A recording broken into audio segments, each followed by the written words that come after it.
أحد الإخوة وهو من يعرف بالإعلام، ولولا خشية ذكر اسمه أن ما يرضى لذكرت اسمه لكم، لكن ما يعني الاسم. له أخ في الله يحب حب عظيم، وأسأل الله يجعلنا وإياكم متحابين في جلاله. شرى هذا الرجل سيارة، ما هو بصاحبنا، صاحبه شرى سيارة جديدة آخر موديل، واستمتع بها كم شهر ثم سرقت السيارة. أخونا هذا شاف خويه متأثر، يعني وده يساعده، فيقول قعدت أتفكر في آيات الله عز وجل، كيف أقدر أساعد هذا الرجل؟ يقول الرجال كل يوم يدور في الشوارع وفي الحارات ويروح وذا. يقول جاء يوم الجمعة العصر، فقلت في نفسي أعمل عمل اليوم لله عز وجل خالص لوجه الله، وأحسن الظن بالله وأدعو الله عز وجل. يقول فلي خالة تعبانة مريضة توفيت عليه رحمة الله، هذا الكلام يقول من قبل كم سنة، اللهم ارحم موتانا وموتاكم وموتى المسلمين. يقول فقلت بالعادة ما أزورها لله عز وجل، يعني خالصة، يعني أكون مودي أمي وسلم عليها أو يكون ما عندي شيء. يقول قلت اليوم أنا مشغول وعندي وأمي ما هي برايحة، لكن أبى أروح لله عز وجل. يقول رحت البيت خالتي، طقيت الباب عصر الجمعة، طقيت الباب ما أحد فتح لي. يقول فرجعت وفرحان أن المرة هذه هي الأولى اللي أحس الطعم أنها لله، ما لحد فيها شيء.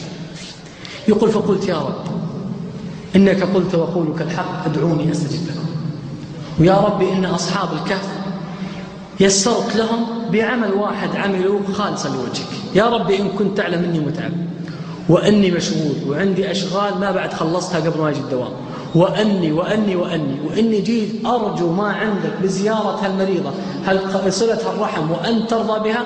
اللهم يا ربي إن كنت تعلم أني ما جئت إلا لأجلك، اللهم يا رب أنك تبشر صاحبي عن طريقي أني ألقى سيارته.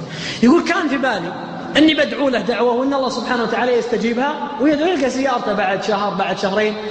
يقول فأنا مشيت وكلمت خويي وينك فيه؟ قال أنا في حجز لبن، قاعد شوف محروق على سيارته جديدة، رايح في حجز لبن يدور السيارة.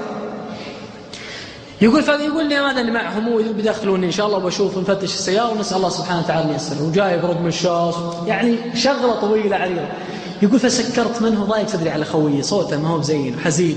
يقول فقلت يا الله يا رب، واتذكر قول الله عز وجل يا بني إنها إن تك مثقال حبة من خردل فتكن في صخرة أو في السماوات. إيش هذا؟ حبة من خردل فتكن في صخرة أو في السماوات أو في الأرض يأتي بها الله. قلت يا رب، والله أن الآية كأنه أول مرة أسمعها. قلت يا الله يا ربي حبة من خردل في صخرة أو في السماوات، يا الله يا ربي سيارة كبيرة في الرياض، يا رب أنت جيبها. يقول يوم استشعرت هالآية قل أقسم بالله إني أحس أني أخاطب الله بلا حجاب، كل شيء إحساس في قلبي، ثقة يقين بالله. يقول فكلمت خويي قلت يا أخي ترى الله يقول إنها إن تكن ذات صدرك يجيبها الله عز يأتي بها الله. يقول وأنا أكلمه ومنفعل مع الآية، الرجل سيارته صغيرة نازلة، يقول وآكل مطب، يقول والله انحكت السيارة كأنها في قلبي. شوف تقدير العزيز العليم، ما في شيء صدفة ولا في شيء عبث. يقول فأكلت المطب قوي وسيارتي تحك. يقول أنا طريقي الآن قدامي مطب، عديت مطب وقدامي مطب، وعندي لفة يمين وعندي لفة يسار. يقول طريق بيتي يمين، يعني لو خيرت 20 خيار آخر واحد بختاره اليسار، ولا أبغى آكل المطب اللي قدامي، ما عندي طريق يمين أحسن لأن بيتي، صح ولا لا؟ يقول فرحت يسار. يقول والله كأني أمشي على خريطة. يقول فرحت يسار. يقول وأقسمت على الله عز وجل، قلت اللهم إني أقسم عليك يقينا بك بعظمتك لا بعظمتي وبقدرتك لا بقدرتي. اللهم يا رب إلا أن أجدها وأفرح. صاحبي يقول كل شوي يزيد يقيني. أول كنت أبغى ألقى السيارة هو بعد شهر، الحين أبغى ألقاها اليوم، الحين أبغى ألقاها أنا له فرحة.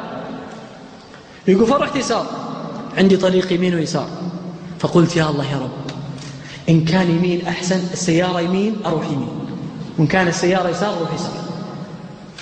يقول حسيت الطعم وأنا أحس أني قريب من رب العالمين، أحس أن الله. يقول فأنا لفيت يمين وأنطقني الله، قلت يا الله يا رب إنك ما يرى السيارة الآن إلا أنت ومن تشاء، اللهم يا رب إنك تدلني عليه. يقول والله هي لفتين، لفة أخذتها من بعد المطب يسار، ولفة من بعدها يمين. يقول وأنا أكلم صاحبي، يقول وأنا أكلمه قلت له أبشر والله العظيم إن الله يبشرك بخير، أبشر. يقول والله وأنا ماشي يجي على يساري صالون، سيارة الرجل ذا صغيرة، يقول يجي على يساري صالون، بعدين سيارة مدخلة تدخيلة صح، وبعدين سيارة مغطاة. يقول السيارة اللي في النص نفس لون سيارة خويي ونفس موديلها. يقول لكن ما أقدر أشوف اللوحة مدخلة مرة. يقول فعندي يقين. يقول وأرجع ليوس يوم تعديتها قلت الخوي وش رقم لوحة سيارتك؟ قال لي كذا كذا. يقول أناظر أقسم بالله إني على يقين بالله، لكن ما توقعت أنها تجي بهالطريقة إلا رقم لوحة سيارة خوي. يقول أنزل من السيارة والله العظيم من سيارتك قدامي، تعال اطلع من اللبن وتعال الحين، وينك فيه؟ أصبر. الله أكبر، ويسجد لله شكر، فزفلت. ويجي الرجال إلا هذه سيارته. يا بني إنها إن تكن مثقال حبة من خردل فتكن في صخرة أو في السماوات أو في الأرض يأتي بها الله